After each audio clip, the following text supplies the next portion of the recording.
We think of ourselves as good neighbors. We wave from the driveway and return that mail that was misdelivered, and we mind our own business. And for most of us, that feels like enough, like the deal we've all quietly agreed to. You live your life, and I'll live mine. We smile at each other from over the fence and call ourselves a community.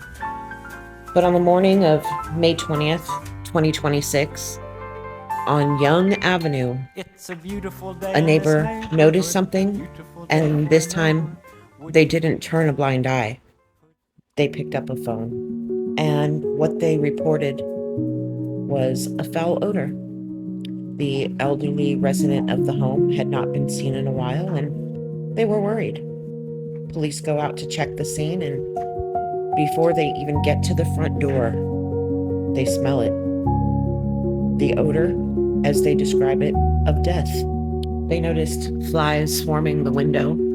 They knocked and they hollered, and there was no answer. So they reluctantly made entry. And what greeted them inside was definitely a tragedy, but not the one they were expecting to find. This was not an elderly person that passed away from natural causes. There was absolutely nothing natural about what they found. Quoting one of the officers, every surface of the home was covered in filth, garbage, and mold. There was mouse droppings, rat feces, maggots wiggling around on moldy food. Not one single clean surface in this home. But nothing could prepare them for what they found next.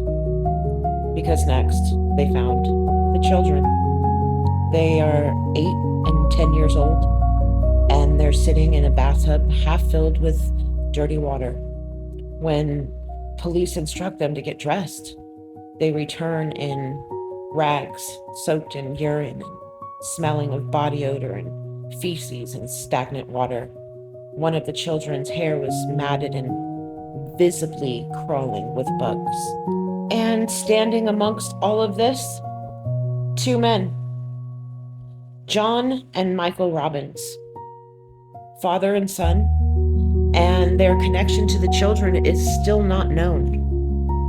What is known, the neighbors say that the children had not been seen in a long, long time. And we are not talking weeks or months. We're talking years.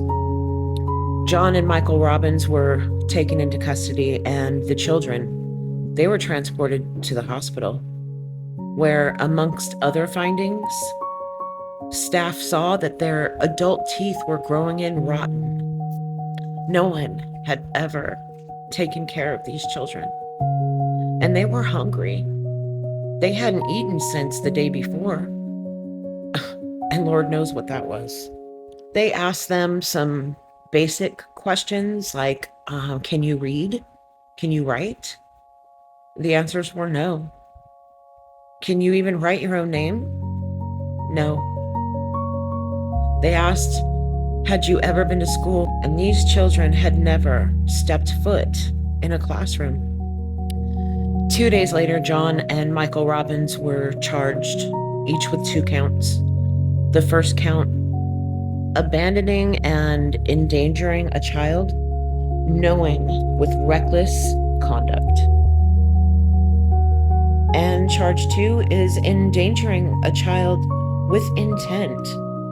There is no confirmed court date, and the investigation continues. But 2 children lived in that home for years. Years in which neighbors went about their lives, living their day-to-days. No doubt the children heard children playing outside, not even being able to imagine what that must be like.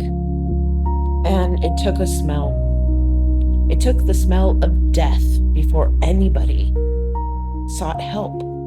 Not one single agency, not a hospital, not a school, no one raised any alarm as to the whereabouts of these 2 children.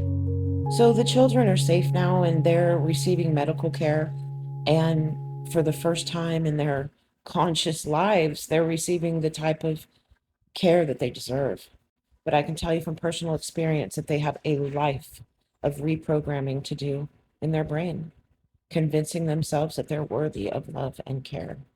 And you can help them by helping the temple police, who are asking anybody with any information as to where these children had been, anyone that may have seen them out and about, or anyone that has any information at all on John and Michael Robbins, to please call the Temple Police Department at 254 289 5500.